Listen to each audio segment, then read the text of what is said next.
రంగారెడ్డి జిల్లా ఇబ్రహీంపట్నం తహసీల్దార్ కార్యాలయంపై ఏసీబీ అధికారులు దాడులు నిర్వహించారు. తహసీల్దార్ కార్యాలయ పరిధిలోని ఆదిబట్ల రెవెన్యూ గ్రామంలోని సర్వే నెంబర్ 355లో 7 గుంటల భూమి ఆన్లైన్లో నమోదు చేయడం కోసం ఆర్ఐ కృష్ణ 12 లక్షలను డిమాండ్ చేయగా 9 లక్షలకు ఒప్పందం కుదుర్చుకొని ఆన్లైన్ నమోదు అయ్యాక బాధితుడి వద్ద డబ్బులు ఇవ్వకపోవడంతో బాధితుడు ఆర్ఐ ఉన్నతాధికారులకు ఇవ్వాలని ఒత్తిడి తేవడంతో భరించలేక ఏసీబీ అధికారులను సంప్రదించారు. 12 లక్షల లంచం డిమాండ్ చేయగా 9 లక్షలు అందజేసేందుకు ఒప్పుకున్న బాధితులు డబ్బులు ఇచ్చే స్తోమత లేక ఇవ్వడం ఇష్టం లేక బాధితులతో ఒకరైన ఇమ్మిడి బాలకృష్ణ ఏసీబీని ఆశ్రయించగా ఈ రోజు ఆర్ఐ కృష్ణను ఏసీబీ అధికారులు పట్టుకుని అతని వద్ద ఉన్న ఫైల్స్ ను తనిఖీ చేశారు.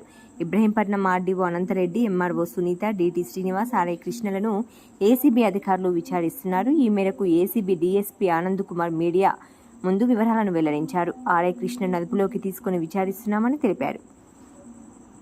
ఎకరా 16 గుంటల ల్యాండ్ ఉంటుంది ఆదిబట్ల కాడ. దాంట్లో సర్వే నెంబర్ 355లో 7 గుంటలు ఎక్కలేదు ల్యాండ్. దానికోసం నేను కృష్ణ ఆర్ఐని కలవడానికి పోయినా. తర్వాత ఆయన 12 లక్షలు డిమాండ్ చేసిన ఎక్కియడానికి. నాతో 12 లక్షలు కావాలని బాగా చేసిన తర్వాత 9 లక్షలకు ఒప్పుకున్నాడు. ఒప్పుకున్న తర్వాత దగ్గర పైసలు లేవన్న తర్వాత ఫోర్స్ చేసిన తర్వాత నేను ఏసీబీ కంప్లైంట్ ఇచ్చాను. ఆ రోజు వాళ్ళు వచ్చి ఎంక్వైరీ చేస్తాను. ఇది దగ్గర 3 months అవుతుంది కాబట్టి 3-4 months అవుతుంది. ఆయన కృష్ణతో నేను తిరగబట్టి దగ్గర 2 years అవుతుంది, 1-2 years అవుతుంది. ఆయన వెంబడి ఇది పని కోసం ఇంతవరకు పని చేయలేదు. మీరు ఎప్పుడు కంప్లైంట్ చేస్తారు? నేను కంప్లైంట్ ఏప్రిల్ 1st గీసాను.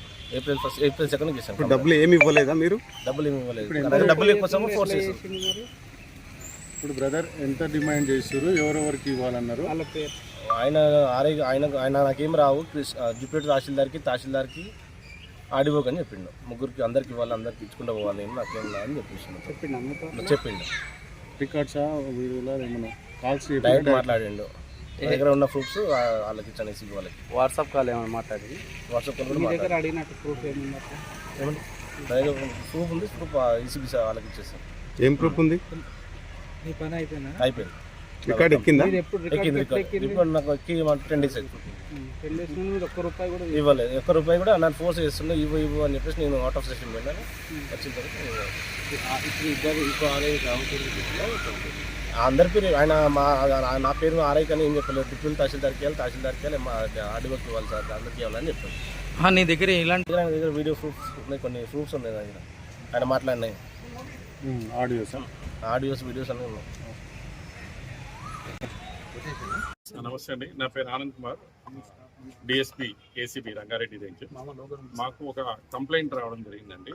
ఒక అతను ఏంటంటే అతని దగ్గర ఒక భూమి పట్టా పుస్తకాలలో ఒక 7 గుంటల భూమి తక్కువ పడింది.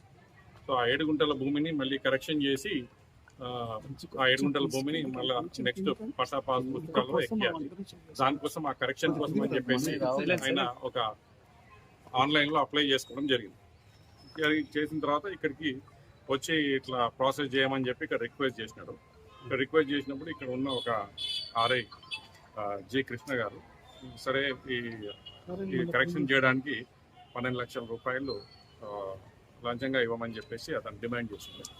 అంటే అంత ఇచ్చుకోలేను అదేదని రిక్వెస్ట్ చేస్తే లాస్ట్గా 9 లక్షల రూపాయలకి ఒప్పుకోవడం జరిగింది. బ్యాక్ సైడ్ వెళ్ళిపోలే. కానీ ఆ 9 లక్షల రూపాయలు కూడా ఒక పార్ట్ పేమెంట్లో ఇస్తాను, అంత ఒక్కసారి ఇచ్చుకోలేనని చెప్పి రిక్వెస్ట్ చేస్తే ఒక ఇనిషియల్గా ఒక 4-5 లక్షల రూపాయలు ఇవ్వండి, మిగతా తర్వాత ఇవ్వండి అని చెప్పి. సో ఆ 4 లక్షల రూపాయలు కూడా అతను ఏర్పాటు చేసుకోలేకపోయినా ఆయన గివెన్ టైంలో. సో ఇక అప్రోచ్ అయితే మమ్మల్ని మేము ఆ కేసుని రిజిస్టర్ చేసుకొని ఈరోజు ఇక్కడ వచ్చేసి విచారణ జరిపి అతన్ని అదుపులోకి తీసుకోవడం జరిగిందండి. ఇక్కడ సార్ ల్యాండ్ అది ఆదిబట్ల విలేజ్లో ఉన్న ఒక ల్యాండ్. అది కంప్లైంట్ ఇక అవన్నీ మేము డీటెయిల్స్ హైయర్ అఫీషియల్స్ అంటే ఎవరు చెప్తున్నారు సార్? కొంతమంది దీంట్లో అతను ఇంత డబ్బులు అడుగుతున్నాడు దేనికి కారణం అదేనంటే కొంచెం మంది హైయర్ అఫీషియల్స్ కూడా ఇవ్వాల్సి ఉంటుందని చెప్పాడు. ఆ హైయర్ అఫీషియల్స్ ఎవరు ఏంది అనేది కూడా మేము విచారణ జరుపుతున్నాం. అఫీషియల్స్ ఉన్నారు ఇందులో.